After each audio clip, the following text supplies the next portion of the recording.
തദ്ദേശ സ്വയംഭരണ സ്ഥാപനങ്ങളിലേക്കുള്ള തെരഞ്ഞെടുപ്പ് പ്രചാരണത്തിന് ആവേശകരമായ കൊട്ടിക്കലാശം. ചേർപ്പ്, പാറളം, വല്ലച്ചിറ, അവണിശ്ശേരി ഗ്രാമ ബ്ലോക്ക് ജില്ലാ പഞ്ചായത്ത് സ്ഥാനാർത്ഥികൾ കൊട്ടിക്കലാശത്തിൽ പങ്കെടുത്തു. തദ്ദേശ സ്വയംഭരണ സ്ഥാപനങ്ങളിലെ തെരഞ്ഞെടുപ്പിന്റെ ഭാഗമായുള്ള വോട്ടെടുപ്പ് വ്യാഴാഴ്ച നടക്കാനിരിക്കെ പരസ്യപ്രചാരണത്തിന്റെ ആവേശകരമായ കൊട്ടിക്കലാശമാണ് ചൊവ്വാഴ്ച നടന്നത്. ചേർപ്പ് ബ്ലോക്ക് പഞ്ചായത്തിന് കീഴിലുള്ള ചേർപ്പ്, പാറളം, വല്ലച്ചിറ, അവണിശ്ശേരി ഗ്രാമപഞ്ചായത്തുകളിൽ വിവിധ മുന്നണികളും അവസാനഘട്ട പ്രചാരണത്തിലായിരുന്നു. പ്രചാരണത്തിന് കൂടുതൽ ആവേശമേകി കൊട്ടിക്കലാശവും നടന്നു. വിവിധ പഞ്ചായത്തുകളിൽ വാർഡുകൾ കേന്ദ്രീകരിച്ചായിരുന്നു മുന്നണികൾ നടത്തിയ പ്രചാരണ കൊട്ടിക്കലാശം. ഇരുചക്ര വാഹനങ്ങളിൽ കൊടിതോരണങ്ങളുമായി പ്രവർത്തകർ മുദ്രാവാക്യം വിളികളോടെ കൊട്ടിക്കലാശത്തിൽ അണിചേർന്നു. സ്ത്രീകൾ ഉൾപ്പെടെയുള്ള പ്രവർത്തകരും കൊട്ടിക്കലാശത്തിൽ പങ്കെടുത്തു. വൈകിട്ട് 5 മണിയോടെയാണ് കൊട്ടിക്കലാശം ആരംഭിച്ചത്. വിവിധ മുന്നണികളിലെ സ്ഥാനാർത്ഥികൾ ഉൾപ്പെടെ പ്രവർത്തകരോട് ചേർന്ന കൊട്ടിക്കലാശത്തിൽ പങ്കെടുത്തു. കൊട്ടിക്കലാശത്തിനിടയിലും അതാത് മുന്നണികളിലെ പ്രവർത്തകർ വോട്ടർമാരെ നേരിൽ കണ്ടും വോട്ട് അഭ്യർത്ഥന നടത്തി.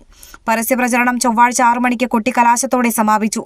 ബുധനാഴ്ച വോട്ടെടുപ്പിന് മുന്നോടിയായുള്ള നിശബ്ദ പ്രചരണത്തിൽ മുന്നണികൾ ശ്രദ്ധ കേന്ദ്രീകരിക്കും. വ്യാഴാഴ്ച രാവിലെ 7 മണി മുതൽ വൈകിട്ട് 6 മണി വരെയാണ് വോട്ടെടുപ്പ്. 6 മണിവരെ വരിയിൽ നിൽക്കുന്ന വോട്ടർമാർക്ക് തങ്ങളുടെ സമ്മതിദാനാവകാശം വിനിയോഗിക്കാൻ അവസരമുണ്ടാകും.